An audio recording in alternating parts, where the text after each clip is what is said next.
Hello everyone! Welcome to the Angry and Ornery Show. I am Zoltan Mint, coming to you from Staccato in the city of Avalon in Second Life. We are coming to you live from Second Life. This broadcast is being streamed on Livestream. You can find us at Angry and Ornery. The information will be on your screen in post-production. You can also find us later on YouTube, about a day or two afterwards, with graphics inserted and all types of other fun stuff.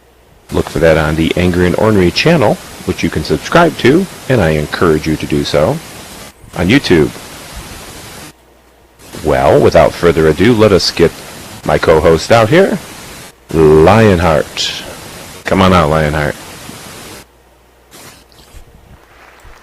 Wow, that's like the quickest you've ever, brought me out. I wasn't ready. I didn't have my trousers on at first. Well, you got them up pretty fast. Yeah, I did. Was that so how are you? You're wearing baggy trousers now? Are you trying to be, hip and cool and all street cred and all that? No, I just buy whatever's on sale and looks good. I see. Yes. It's not easy being a guy on Second Life because 90% of the products here are meant for females. Yes, they are. I strongly agree with you on that. It's very hard to shop for us males. That suit you're wearing, that was meant for a female, right? No, it was not. At least I wear a different suit each week. I don't know. Not only do I not wear a different suit each week, but when I'm not wearing this monkey suit, I'm usually in a t-shirt and jeans that I've been wearing for the last 4 years, having never showered here in Second Life and never changing my clothes. So you don't shower? Your avatar shirt? Oh man. I don't use the bathroom either, as it turns out. Oh, that's terrible. Your avatar's probably dying inside. Well, more than likely. It wouldn't be. It'd be kind of like me. But anyways, let's have a seat and get this show rolling.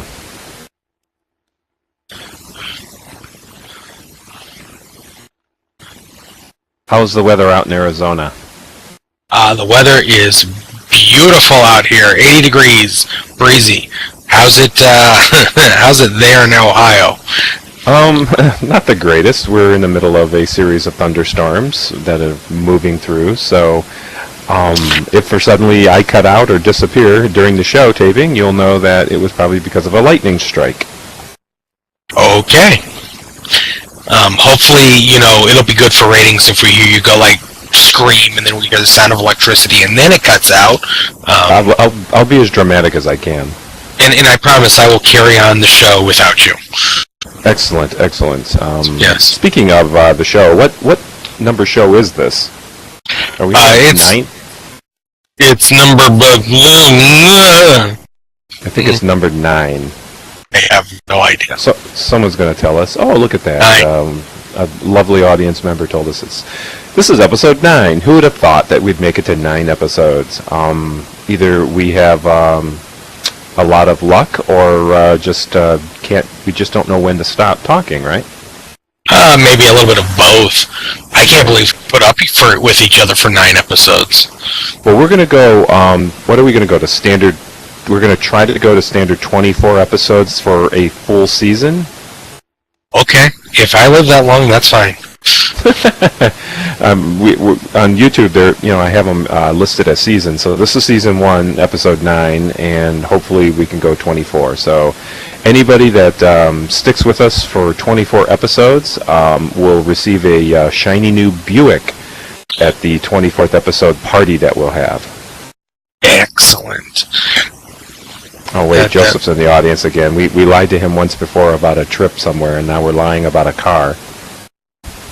Well, we don't have to be lying about a car. It can be a picture of the car. And there you go. He'll have a nice, shiny Buick. There you go. He can drive the Buick to his trip. Yes. Which might be underwater. Anyways, why don't you start us off tonight? By the way, we were to have a special guest, but that special guest at the last minute could not be here. So we're going to try to reschedule them for next week. I know we haven't had a guest on in a while, so we are working on it. There's just problems with timing. I mean, Second Life time is actually West Coast American time. And then we have people here that are from Europe, so it's actually tomorrow, and don't even talk about Australians. That gets really weird. So, anyways. Or Canadians. Or Canadians. They're just weird, period. Yeah. You know, it has nothing to do with the time. Oh, no. We've got multiple Canadians in the audience. Oh, God, they're gonna start throwing jars of maple syrup at us in a minute. And bacon. No, that's not bacon. That's not bacon. No. We're not going to talk about Oh, poutine. Poutine is making a... Excuse me? Is that a word we're going to have to edit out there? No. It's actually starting to appear in America. There's poutine restaurants, a chain of restaurants opening up here in the United States. And it's only like on the East Coast, I think New York and stuff. But, so it looks like we might be eating that stuff soon. What's this? Excuse me, Miss Canada in our audience, but it's actually ran by Canadians. Wow. Chicago? Okay, yeah, Chicago then. Anyway, so enough of that. So you just let them start talking about stuff and they won't stop. Yeah, that's what it's all about. So you would like me to... I'm sorry, the audience is really chatty tonight, and somebody just said that they were at a store here in northern Ohio were being attacked by what she thought was Canadian soldiers, but those are not Canadian soldiers. Those are mayflies. Yep. And they live for 24 hours, and then they're dead, and what we're left with is this giant carpet of their corpses. I remember driving down the streets, and you after they would all die, and you would actually hear them crunch under the tires. It was fantastic. Right. Well, that's going on right now. But no, the Canadian soldiers, I think that's already passed, Chris. Yeah, we get June bugs too. Although I haven't seen a June bug in a while. Yeah. You know what we get out here? Sand. Nothing. You live in a desert. Sand. All right, let's get going here because you start. What subject did you want to start with? Well, let's talk about finally. There's news and movement on the Heroes /reboot / new miniseries that's coming up, which is called Heroes Reborn. They are shooting for this series to come out next year in 2015, but they've finally announced their first bit of casting, and that is Jack Coleman, the gentleman who played Horn-Rimmed Glasses, aka Noah Bennett, has officially signed to come back on for the new miniseries. So, we talked about this briefly last show, and I don't know if you watched the final edit of the last show, but I did put in a picture of the new cast that I found. And of Heroes? Of Heroes. Yeah, of the new Heroes. Okay. And anyways, it was a bunch of no-name performers. I mean, nobody that I recognized or knew. But when they announced this guy, I thought they were not going to have any of the original cast in the new show at all. Well, here's the thing. This is where old secrets and old, quote, contracts are coming back up. Apparently, when they started the 4th season, all those years ago, which was the last season, all the actors signed a pay or play contract saying that they would either return for a 5th season or do a miniseries one-shot event to finish off all the storylines. And now people like Hayden Panettiere, who played the cheerleader, who originally said, no, I want nothing to do with it, is now recanting, and she's saying, "Oh no, that's not what I said. I said I didn't know anything about it." So I have a sneaking feeling a lot of the Well, classic. she's already under contract for the country show. That's doing quite well, I guess. Oh, well, correct, and I mean, there's no Nashville, reason why. Yeah, Nashville, and there's no reason why she can't do, a 1 episode or 2 episode guest star to finish off their character. I think this They need a conclusion because Right. Heroes just left so many story arcs just Yeah, it hanging. did. Yeah, it did. And apparently that's what this Heroes Reborn is going to achieve within their first few episodes is the closure. What happened to this person? What happened to this person? And kind of close it all out. Because right now, it's going to be impossible for them to do it. Zachary Quinto, who plays I don't think he'll Skylar, come back. he's really busy right now. I mean, that's why the third Star Trek is getting pushed off, because he's currently on Broadway and he's doing his musical that he wanted to do. The guy who played Hero, he's now currently on Hawaii Five-0, and they have strict shooting schedules because they actually film on the islands and everything, and they need to do it when it's not monsoon or hurricane season. So I think trying to get them all back is going to be hard. I think they are going to try, though, because that pay or play contract is still out there. Yeah, it's interesting for a show that went only, 2 seasons did it go? Or 4 seasons. It went 4 seasons altogether. That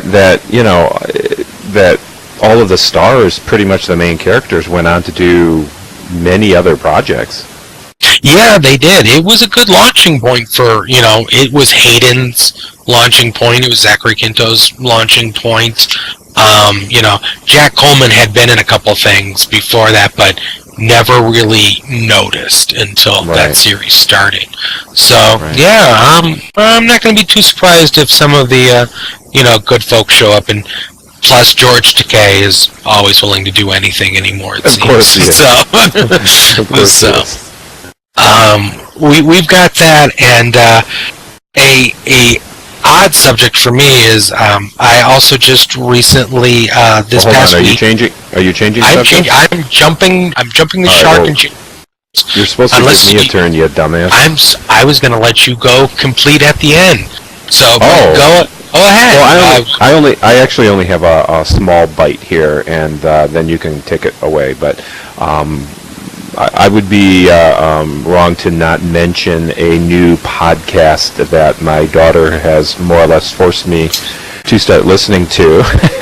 And I'm going to give them a plug because, you know what, they seem like a really cool production company, and they're doing something very similar to what we're doing, actually, by chit-chatting about strange things. It's called Night Vale. And Chris, can you give me some information, like who are the writers? And it's called Welcome to Night Vale. That's right. I'll put up the link in post-production here. But the thing about it, Lionheart, is you're going to have to find. Have you listened to it at all? No. Okay, well, you need to, because it's heavily influenced by H.P. Lovecraft, and there's a little bit of a Poe in it, and a little bit of the show Lost. Do you remember the first season of Lost when there was all these very unexplained, strange things going on the island, and that made it very intriguing and cool because you almost didn't want to know what was there, and you thought, well, maybe the writers didn't have a solution to this. No, I wouldn't know that because I never watched Lost. You never watched Lost? Wow. No. Okay. All right, she just answered. Joseph Fink and Jeffrey Cranor are the production team for Welcome to Night Vale. Well, in Lost, in like the first or second episode, they're in a tropical island and a polar bear appears. Of course, everybody knows that. That's watched it. Similar things occur in Night Vale, but on a much grander scale. In fact, the entire little town is nothing but curiosities, weird happenings, and bizarre events. Such things as now I can't remember all of them, but what was it? It was English and algebra has just changed names. The subjects will be the same, but from here on they will be different. Or the glowing cloud that nobody can explain, or the amorphous blob that nobody wants to talk about. Earthquakes that are occurring that are off the Richter scale, but nobody feels them. It's just all this really bizarre stuff. So you want to check it out. That's going to be your homework, Lionheart, between now and next taping, because I want to talk about it to you. Okay. Don't go near the dog park. Actually, they're only about 10, maybe 15 minutes long, maybe 20, but they're very short, and you can listen to them sequentially. So I would suggest you do that, because I think you will really enjoy them. All right, I'm done. Go on. That was it? That's it. I told you it was a small bite. God, you didn't even leave teeth marks with that bite. I know this next subject is going to end up broaching an argument with you and I, but so no, I will not be your. No, go on. Never mind. I'm not even going to. Okay. So this past week, the new movies came out on Tuesday, of course, like they always do, and the new Kevin Costner film, 3 Days to Kill, came out. And I very reluctantly watched it because I hate Kevin Costner. You know this. I don't hate him as much as you, but he's not necessarily my favorite actor. Yeah, and whenever I say that, everybody always goes, what about, The Untouchables? That was a different Kevin Costner, and that was a very long time ago. The whole run of The Postman and all that stuff, garbage. But anyways, I watched this 3 Days to Kill, which stars him as a CIA hitman who, at the beginning of the show, finds out he has cancer and he's going to die in 3 months. And I'm like, oh, that's kind of terrible and sad. But then this other agent needs him to do a job because he's the only person who knows what this bad guy terrorist looks like. So she offers him, a quote cure that might give him a few extra months with his family. And I have to say, it was a good movie. It had a great mix of action. It was really, really funny at times. Do you know who directed it? Mick G, the gentleman who did the Charlie's Angels films, Terminator Salvation. Not the greatest director. What made it good? Was it the story? Was it Costner's acting? Or was there good direction? The story was good. It was one of those simple things of, he's got to get the bad guy. And right. Costner was good in it.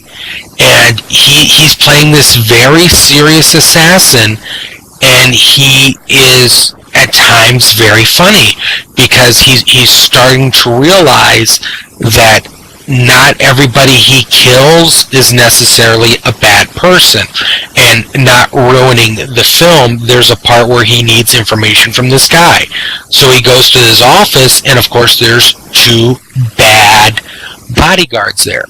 So he kills them very kind of quickly, and you kind of see he regrets it a little. And then the guy comes in and he sees that the guy has children and everything, so he lets the guy live. But the funny thing is he's torturing the guy, and he's kind of almost apologetic about it. And then later on in the show, he's with his Kevin Costner's with his daughter, and they're driving, and it's the whole cliche thing of there's a thumping in the trunk. And he gets out and he opens up the trunk, and here it's the gentleman he had earlier that he was torturing. He's like, look, I'm with my daughter. Be quiet. You're being very rude here.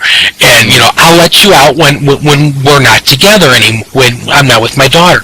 And it's kind of funny because he lets the guy go, but later on he needs more information, so he goes back to the guy, and as they're talking, the guy is willingly, like, taking off his jacket, laying it down in the trunk of the car, getting into the trunk of the car himself, you know, and he's like, I got to make sure I'm home by dinner. We got to do it quickly this time. And it was just, you know, it had humor to it. It had a lot of good action. You know, the bad guy was one of those guys you were kind of glad when he finally died. 3 Days to Kill. All right, I'll look for it. Maybe our audience will look for it too. Yeah, the only other, quote, known star in it is Miss Amber Heard. I don't know if you've heard of this young lady or seen her. No. If you've seen her, you would not forget her. She's quite stunning. She's actually currently the young lady who broke up Johnny Depp's relationship, and he is now, as they're saying in the audience right now, he is now currently engaged to her, and she is smoking. What else would Johnny Depp have but a beautiful girlfriend? She almost reminds me of, and I'm going to quote something from you from years ago when you talked about Jennifer Gardner.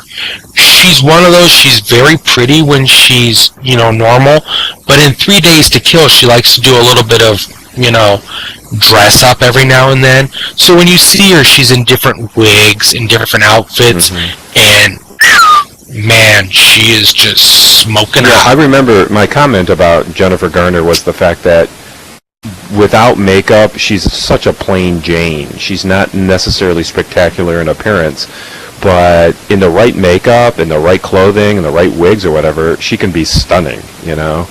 Well, yeah, I mean, this girl without the makeup and everything is still pretty stunning, but when they get her in a couple of the outfits, I mean, it's... Well, I wanted to, you brought up something that I wanted to ask you about, if you feel the same about this, and the audience can chime in here. Growing up, I watched a lot of TV and movies. Duh. Look what we're doing now, right? Yeah. But the point is, there was always this gentleman's club of older actors that everybody respected. And I'm talking Jimmy Stewart and, Humphrey Bogart, and who are some other ones? Cary Grant, all of them, Robert Mitchum. Right. And everybody, revered these male acting leads, and they made just tons and tons of movies. And then there seemed to be a long period of time that there wasn't anybody like that, because they slowly started dying off, of course. They won their Academy Awards and what have you, and then they all kind of died off. Well, I think we're seeing the formation of a new group of gentlemen actors that are revered by not necessarily our group because we're close to their age, but the young people. And I'm talking Kevin Costner, for example, definitely Clint Eastwood, Robert Redford. These are guys that have become directors, and they either direct themselves or they direct others, but they're also still in movies. And they're just really cool guys. I mean, to see them talk on a talk show. Clint Eastwood was on The Tonight Show last week, I think it was. And, there's nobody cooler than this guy. He says the exact right thing for every question. He's witty, he's smart, he's artistic, he's very humble, and I think all these guys. By the way, I saw Kevin Costner interviewed on the Tonight Show too, and I thought he was the same way. And Robert Redford has proven himself, certainly. And it's really cool to see a new group of respected older actor males. Who else would you throw in there? You can throw in Michael Caine still after all these years. Well, I'm talking primarily American actors, but sure. I mean, if you wanted to make it a world thing, there's a lot of British actors that certainly belong in that category. Right, and you said Redford. Of course, before he passed, Paul Newman was one of those, great giants like that. Kevin Spacey is starting to become one of those where he's doing a lot of writing. He is, you're right. Yeah. He's not quite as old as they are, but he has definitely fallen into the respect level. Audience, what other male lead actors do you think should be in this group where, they have a lot of Oscars, they have their Hollywood star, Walk of Fame star? hate to say it because I hate the man. Tom Hanks is one. No. You know me. I don't agree with that. Well, for one thing, I think he's. George Clooney definitely. I think George Clooney is a good choice, but he's still maybe not quite as old as the rest of those guys. But he's earned his chops, and the guy can act, and he certainly can direct. And I don't know, Hanks. Oh, don't get me going on Hanks. Clooney, I think Hanks might be too young too. Yeah, Clooney, don't go on a direct quote with this. He's more of like the Sinatra of the 50s and 60s. He's more the party man who's every place that can go in and do a film and be good at it, but he's not to the point yet of doing a lot of the power. Yeah, he's directed a few things, but he's not making the big decisions yet. And so that's kind of where I put him. But it's sad that we don't have a lot of actors like that anymore. Our newer generation of actors, they suck. I'm sorry. I think a lot of times it runs in generational gaps because, the 70s and the 80s and maybe some of the 90s really didn't have that kind of group of dignified actors, I want to call them. There were certainly a lot of good actors, don't get me wrong, but it wasn't like in the 40s and 50s is what I'm saying. And right. I think what happens is a lot of these actors are just young kids. They're earning their chops as youngins, and then they grow up and they start directing and become powerhouses in their own right. You know what? The 70s, the end of the 70s, the 80s, and the early 90s wasn't about the actor. It was about the directors. If you think about it, that's the era of George Scorsese and Steven Spielberg and all of them. Yeah. Somebody mentioned Jack Nicholson.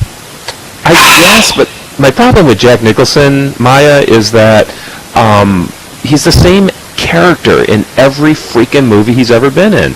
He's the crazy dude from One Flew Over the Cuckoo's Nest in every single movie. Yeah. Now he's the older, depressed, crazy, middle-aged, angry, guy who's pissed at his family or something like that. Queen brings up a good point, and I think that probably has a lot to do with it, and that is that the studios were grooming those old guys, and they don't do that anymore, and that's the problem. Well, I'm sorry. I'll just finish. I think now the actors make so much money that they just open and own their own studio, Queen, and they groom themselves. Redford owns his own studio, and so does Eastwood, and so on. But go ahead. Sorry. Right. Well, no. The other reason why I don't think it happens a lot is back in those days, John Wayne, whoever, Robert Redford, they would go to a studio like MGM, and they would sign a contract for 4 or 5 years, right? And they would make as many films as they could in those 4 or 5 years, and the studios did help groom them. Now it's, you can have an actor doing a film for MGM and then tomorrow they're doing a film for Disney. There are no studio loyalties anymore. Nobody's really doing the long-term contracts except for Marvel Studios, which has, of course, locked in all of its key players for a very long time. But nobody does that anymore. Nobody does the long-term, you're going to be with us for a couple-year contract. So it's just, one movie basis at a time, and I think that has a lot to do with it anymore. Right. One last thing that I wanted to talk about briefly, because I see our clock is now getting at the 30 mark, is that the Tonight Show. You said you don't watch it and you don't like Jimmy Fallon and whatever, and I think you're going to change because it's becoming a TV phenomenon, and let me explain why. I saw this process happen with Johnny Carson, and I'm not comparing the Tonight Show currently to the Johnny Carson Tonight Show, but I am just saying that it is becoming one of the most unbelievably innovative shows on television for several reasons. First and foremost, Jimmy Fallon is up to date and keen on anything new, broadcasting wise and technologically speaking. He always tries to keep on top of things. So he knows how to create sketches, and usually they're musical sketches, or a sketch with somebody famous that are doing stupid, silly things, or it could be even a tape segment. But these things are going viral almost nightly now. In fact, I DVR The Tonight Show to watch it the following day because I just don't have enough time to watch it at that time. So when we watch it, I've already know most about the episode because so many of the sketches and talk show interview parts and whatever are already on social media. It's hard to avoid seeing the stuff. And I've been learning to not click on it and watch these things so I can see it, like, quote, live off the show. But he gets the best guests, and he doesn't just interview his guests. He plays with them. And I think that's the charm of the show. He plays games. He plays, like I said, he gets them involved in sketches. I mean, just this week, or this, what was it, late last week, he did a sketch called it was a song where he was singing that he was in, what was it, my white tight pants, my white tight jeans, or something like that. And J-Lo came in kind of unannounced. He has a lot of cameo appearances by these guests that just come in out of nowhere. And it's hysterical because you see people like Clint Eastwood, doing stuff, and Betty White playing beer pong and drinking beer, or really hot girls, doing weird flirty things with him, and he's always playing these party games with them. Well, anyways, the reason why I'm bringing this all up is because this week he's doing something that other talk shows have attempted to do and I think failed. And that is he's on location. And right now they're down in Universal Studios in Florida. And they're taping live from there. And so the whole week is themed Florida type of stuff. So, they have Universal characters coming out. The episode I watched today was Jimmy Buffett singing on the Universal Studios big stage down there. And, tomorrow they have Pitbull and anything that's like Miami or Fort Lauderdale or whatever in that area. So and it's very, very successful. And not only do you learn a lot about movies and TVs and what the actors and performers and people are doing, but it's so freaking funny. I guarantee you, Lionheart, that if you watched it, every episode has at least one or two chuckles in it. I don't like Jimmy Fallon. You are so stubborn, dude. The reason I say it's a phenomenon is because it's raping the ratings. I mean, it is not only the number one talk show, it's the number one show in that time slot, and it's the number one show on NBC right now. I can't get into that comedy.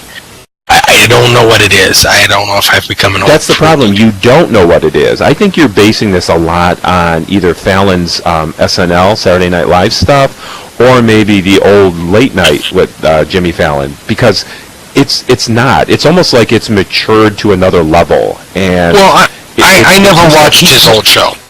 Well, he's hired some of the best writers. I mean, he's got writers from SNL and his other brand new people, and it's really funny stuff. They've got a what do they call it? Not a guy who dresses up in an animal costume. A furry?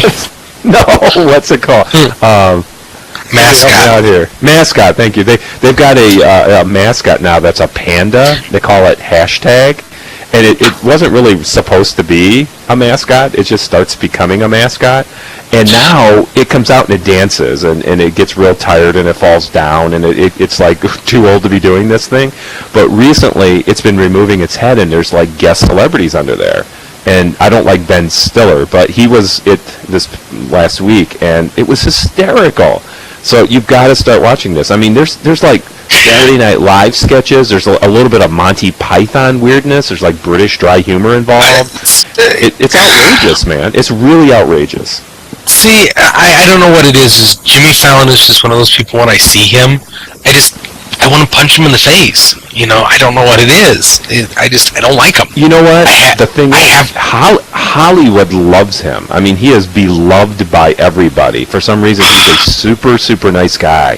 And people will come on just because they like him. And that's been reported outside the show by celebrities that will say that. And you know what? More power to him, and I'm glad he's doing well. I despised and loathed Jay Leno from the start. I never thought that big-headed, slack-jawed freak should have even had a show.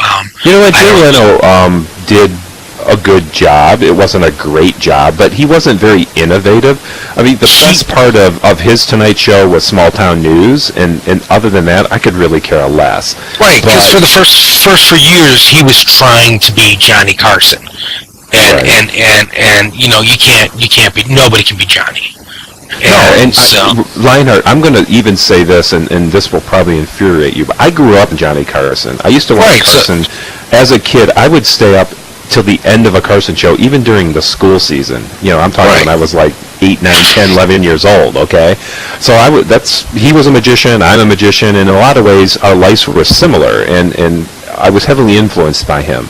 However, the new Tonight Show, by far, is more entertaining. See, you have to remember, Carson was on for a long time. I grew up on Carson. He went off the air when I was in my, late teens. And so I always watched Carson, and I always enjoyed him.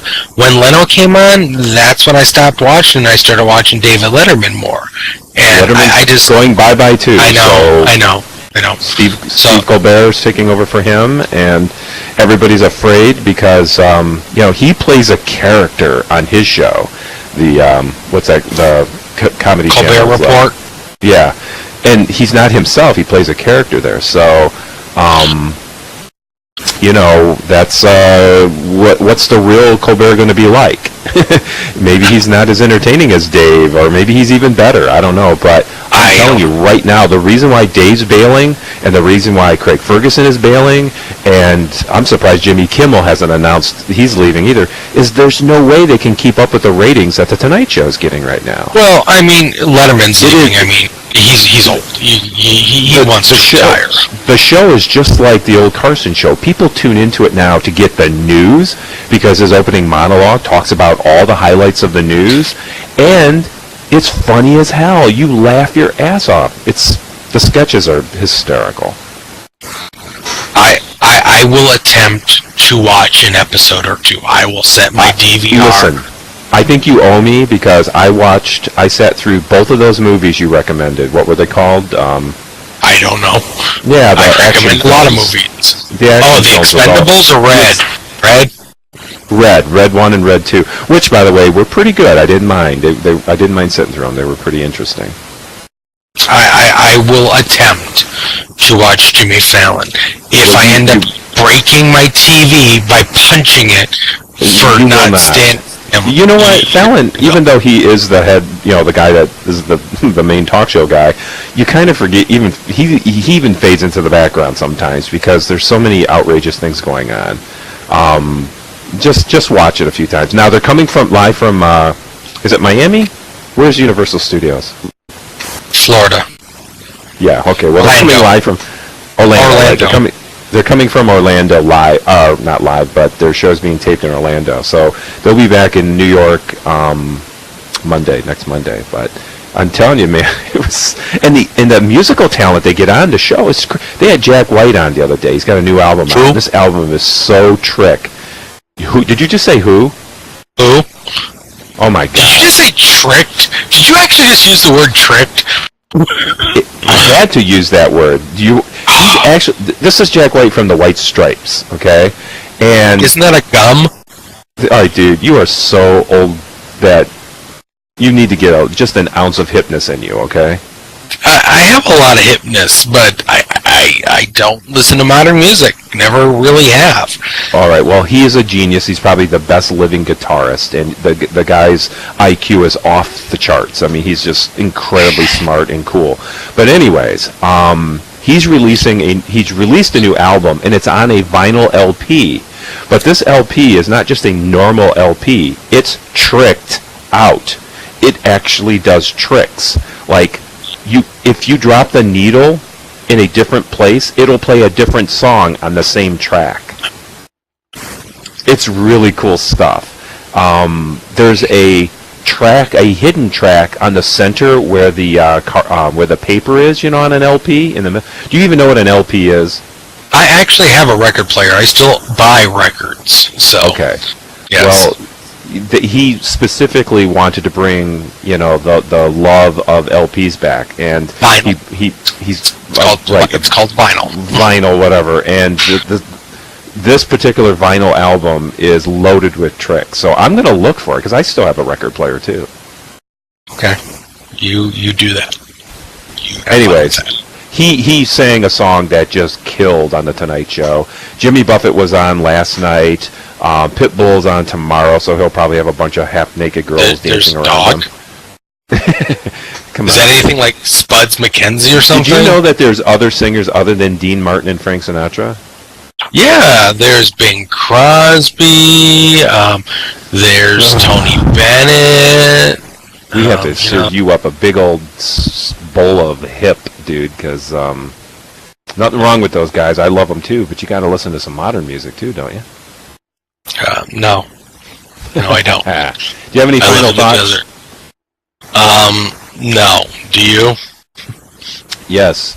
I can't believe I've been friends with you because you are so narrow-minded and you wear blinders. I do not wear blinders. My eyes are wide open. We'll see. Watch a week of Jimmy Fallon for me, will you? No, I said I will watch an episode or two. I'm not watching a week. That's you see the stuff that's trending, right, on Facebook and Twitter and all that? You have to watch those clips. Well, all right, but on Facebook, you've seen the clips. No, I don't think you've never posted any. I'm gonna I don't need to. They're always on there. I'm gonna bombard. None of my friends have ever posted any of them, honestly. All right. Well, you'll get them. You'll get them now. Olivia, you hear that? Start sending them stuff. Maya, Florian, send them Jimmy Fallon clips. We must convert him. Yeah. Okay. Anyways, we should best be respectful and stand here, and I'll do my magic trick and walk through the desk. Mwahaha. Oh, you know what? Maya or Olivia or Chris, send Lionheart the latest. Brian Williams from the NBC News doing "Baby Got Back," or whatever the name of that song is by Mix-a-Lot. I'm sure that was trended. Send that. That was hysterical and also genius. I don't know how they even do that. Yeah, anybody. If you find it, send it. All right, ladies and gentlemen, thank you very much for watching our shenanigans. We very much appreciate you being involved. Studio audience here in Second Life, thank you very much for being here. People on live stream, thank you very much for tuning in. And then eventually YouTube people, if you're watching this on YouTube, thank you for watching. Please subscribe. If you want to get involved, join Second Life. Look up Zoltan Mint. We'll get you to the studio. And who knows? Maybe you'll appear on TV in the Infoverse. Infoverse? What do they call that? Infiniverse. That's it. Anyways, good night, everybody. Good night.